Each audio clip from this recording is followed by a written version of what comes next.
Hello guys, magandang araw and welcome po muli sa panibagong yugto ng aming buhay. For today's video guys, isamahan nyo po muna akong lumabas para mamalengke. Guys, bumili ng aming almusal. Medyo maaga pa nga at tingnan nyo guys, sa labas is madilim pa at yan, nakasaksak pa nga ang aming Christmas light niyan. Dahil ang oras nito ngayon guys is 5:30 pa lang. So ayan, tingnan nyo nga po, parang tinatamad pa nga ako niyan dyan. Pero no choice tayo. Dahil mamaya lang po konti, ipapasok na naman po tayo. Dahil ngayon guys ay Friday, napakabilis talaga ng araw ngayon. So ito nga po, at nagsuot na ako ng sweatshirt dahil nga medyo malamig. Alam nyo ba kagabi, umulan pa pala siya. Pero buti na lang guys, hindi naman ganun. Hindi siya ganun kalakas at tamang ambon-ambon lang. At yan nga po, naka-sweatshirt pa ako niyan guys ha. So samahan nyo po muna ako. Dito muna tayo dumiretso sa bilihan ng pandesal para kahit papaano meron tayong pampartner sa ating kape. Yan guys, pagdating ko nga po dito may mga nakapila na siya. Pero hindi naman karamihan, hindi ganun karami. So ayan, nagantay lang po ako saglit dahil first come first serve syempre guys. So kung inyong mapapansin dahil nga napakaaga pa niyan, ikokonti pa lang din yung mga sasakyan na nagsisipag daanan. So ayan guys, nakamotor lang ako niyan. Yan.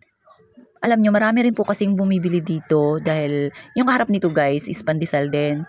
Doon sa kabila is malunggay na pandesal. Dito naman ay merong cheese. So, mas pinili natin na merong cheese. At kung vegetarian, syempre, pipiliin mo yung may malunggay. Dumiretso na nga rin po pala ako dito sa bilihan ng aming mga lulutuin ng aming almusal guys. Bumili lang ako ng chicken, tapos egg para kay Yayam dahil nga sabi ko sa inyo yan, lagi siyang kumakain ng itlog. Talagang paborito niya guys. Nagpapapak siya ng itlog every morning habang nanonood ng TV. Talagang yan, hindi mawawala ang pritong itlog kay Yayam. At ito nga guys, pagdating ko dito, gising na rin po pala ito si Kuya Ronnie. Dito po kasi siya natulog sa bahay. At ayan nga po, talagang itong si Yayam guys, gusto mag-joyride. Pero namimili ng driver. Abay, ayaw kay Kuya Ronnie. Hindi niya po kasi natitest na mag-drive ito.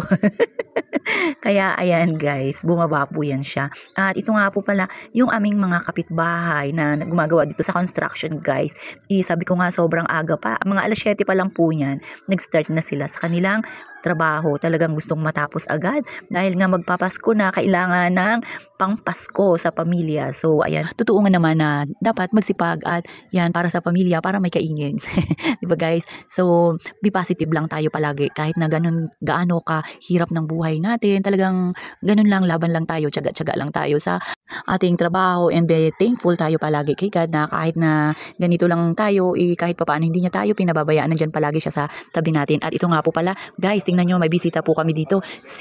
Yan, Samsam, ang aming kapitbahay na bulinggit. At yan nga po, tamang nag-aalmusal na rin po pala kami dyan guys. At itong si Yayam guys, tamang pakalat-kalat lang dito sa bahay. Habang kami ay nag-aalmusal. At yan nga po kanina guys, pagising ko yan, si Kuya is maaga pa siya, nag-aayos ng kanyang tricycle. Talagang napakasipag ni Kuya. Tingnan nyo, madilim pa nga. At ito nga po pala, after ko nga pong mamalengke, ito nakita ko si Yayam guys, maaga pang kumakain. At talagang padance-dance pa, nag-i-enjoy doon sa chicken na kanyang hawak. Gustong-gusto niya po talaga yan papakain. Hi guys, good morning! Naka-duster pa. Ano Nay? Sino mahal mo Nay? Ayan o, nag-video call. Ayun nga, parang nagsilos ako dyan ha. Nagsilos? Ulitin mo, hindi niya narinig Nay. Rune! Ano ko? Honey. Honey, Rune! Hindi, honey. Sino ka video call mo? Huwag kang banggit ng ano. Honey! Sino nag-video call mo dyan?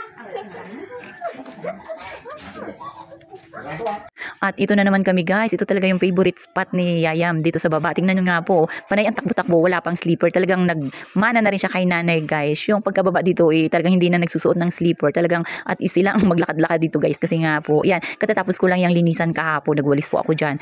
Tingnan nyo nga po, di ba? Mas magandang tingnan yung bahay na malinis kaysa doon sa puno ng kalat. So ayan, pagka may time tayo guys, ilinis-linis din. Para magmukhang bahay din to yung ating tahanan. So, ayan guys, tingnan nyo nga po si Kuya Ronnie. Tamang higa-higa lang muna guys. At chika-chika, ganyan na ang uso ngayon guys. Pagka mayroon tayong internet, yan, ganyan lang, tawag-tawag sa kung kanino, mga contacts. Maka-enjoy lang, di ba? Gumanda lang ang buhay, yung start ng ating araw, di ba? Ayaw niya nan? Ayaw niya ng bagong tsinelas? Mas gusto niya ito. Nay. Ano? Yan na naman. Alaki ng Sabi mo, honey. Ha? Honey.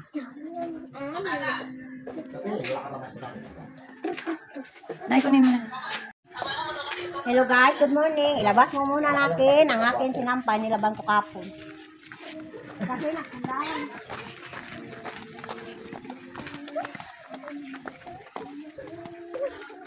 Sana mainit lang. Sana mainit lang.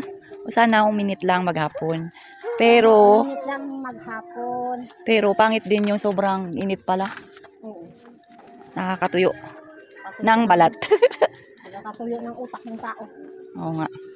Kasi utak ng tao ay nagatuyo din. Katatapos lang umulan guys. Buti na lang guys. Hindi siya malakas. Ambon-ambon lang. Oh. Masarap pa sana matulog. Kaya lang may pasok tayo. Sunod. Good morning! Sige lang na ano mo lang. Ando sa taas! Aglo kasi mapunta sa taas. Di ka pag-ipon dyan. Ako lang ma-rep sa'yo. Nagjo-joke na naman ito guys si nanay kay Kuya Ronnie. Ganyan yan sila magbiroan dahil nga parehas na single. Ewan na lang.